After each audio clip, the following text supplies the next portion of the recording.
Ah, la douleur au tendon. C'est une frustration que tellement de gens connaissent. On a l'impression de tout bien faire et pourtant, elle est toujours là, elle persiste. Aujourd'hui, on va déconstruire 50 ans de croyances pour enfin comprendre ce qui se passe vraiment. Cette phrase, on l'entend tout le temps. Elle est prononcée par un nombre incalculable de patients et en fait, elle est le point de départ de toute notre analyse. Elle résume parfaitement cette impasse dans laquelle tant de personnes se retrouvent. Et c'est la grande question, bien sûr. Pourquoi cette approche qui semble logique ne marche pas? Eh bien, on va voir que tout ça, ça vient d'une erreur de diagnostic fondamentale, une idée fausse qui a guidé les traitements pendant des décennies. Allez, on plonge dans le passé. Dans les années 70, la vision des choses était assez simple, voire simpliste. La douleur, c'est l'ennemi. Le seul but, c'était de l'éliminer.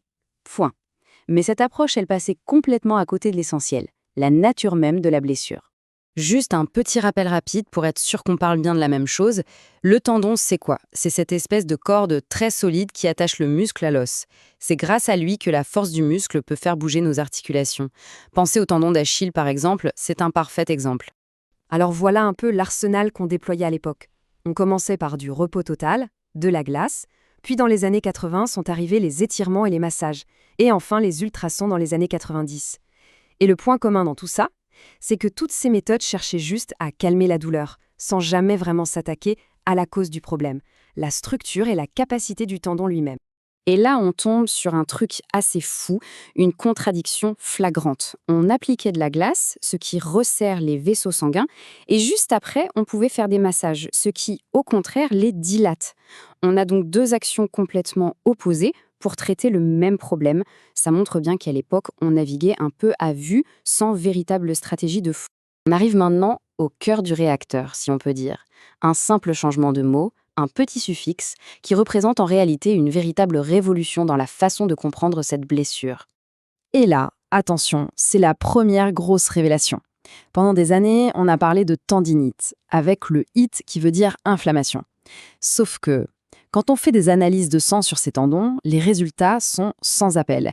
Il n'y a pas les marqueurs biologiques d'une inflammation classique. Le combat n'était donc pas le bon. Donc la distinction, elle est là. On est passé du mot tendinite, qui sous-entend une inflammation à calmer, au mot tendinopathie, avec pathie qui veut dire maladie, pathologie. Ça décrit un problème dans la structure même du tendon. Et rien que ça change toute la perspective. Et c'est là qu'on pige enfin pourquoi le repos total était en fait une fausse bonne idée. Bien sûr, sur le moment, la douleur peut diminuer. Mais pendant ce temps, le tendon, lui, il s'affaiblit. Il perd sa capacité à encaisser les contraintes. Et du coup, dès qu'on reprend une activité normale, même légère, le tendon n'est plus assez costaud et paf, la douleur revient, souvent encore plus forte qu'avant. C'est un vrai cercle vicieux. Bon, maintenant qu'on a compris le problème, il faut une nouvelle image, une nouvelle façon de voir les choses. Et c'est là qu'arrive une analogie, mais alors une analogie absolument géniale qui va tout éclaircir. Cette idée, on la doit à une chercheuse australienne, Jill Cook. En 2009, elle a complètement changé la donne en proposant un modèle simple pour que tout le monde puisse enfin comprendre ce qui se passe dans un tendon blessé et surtout comment le soigner. Alors voilà son idée.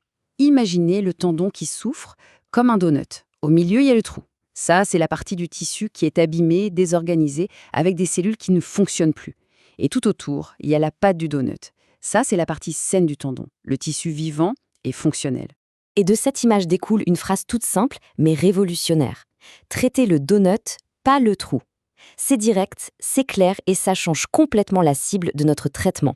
Ce que ça veut dire, concrètement, c'est que ça ne sert à rien de s'acharner sur le trou, sur la partie morte. On ne peut pas la faire revivre. Non, le but du jeu, c'est de se concentrer sur la partie saine, sur le donut, et de le rendre plus fort, plus solide, plus costaud. C'est lui qui doit être capable de prendre le relais. Ok, super, on traite le donut. Mais comment on fait, concrètement? On passe maintenant au nouveau protocole, celui qui découle directement de cette idée géniale. Et la solution, la nouvelle clé, elle tient en deux mots, la charge optimale. Ça veut dire qu'au lieu de se reposer, on va mettre le tendon au travail. On va lui appliquer un stress, une contrainte, mais de façon hyper contrôlée et progressive pour forcer le tissu sain à s'adapter et à devenir plus fort. Et pour savoir comment doser cette charge, on va complètement changer notre rapport à la douleur. La douleur n'est plus l'ennemi à faire taire à tout prix, non. Elle devient notre guide, une sorte de tableau de bord. L'idée, c'est qu'on a le droit de ressentir une petite gêne, une douleur très légère, disons, en dessous de 3 sur une échelle de 10. Alors, comment on sait si on fait bien les choses? C'est simple, il y a 4 feux verts à surveiller. Premièrement, pendant l'exercice, la douleur ne doit jamais dépasser ce fameux 3 sur 10. Deuxièmement, cette petite douleur doit disparaître dès qu'on arrête l'effort. Troisièmement, le lendemain matin au réveil, on ne doit sentir quasiment aucune gêne, moins de 2 sur 10. Et enfin, quatrième point, on vérifie qu'il n'y a aucun nouveau gonflement.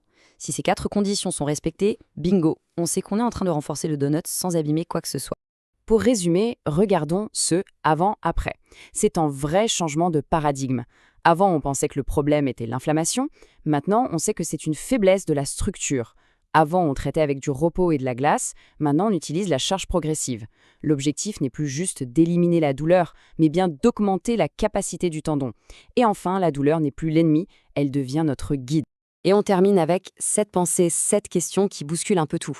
Après des décennies passées à prôner l'immobilité, on redécouvre que le corps humain se répare et se renforce non pas malgré la contrainte, mais bien grâce à elle. Finalement, et si le mouvement, bien dosé, était tout simplement la plus puissante des médecines?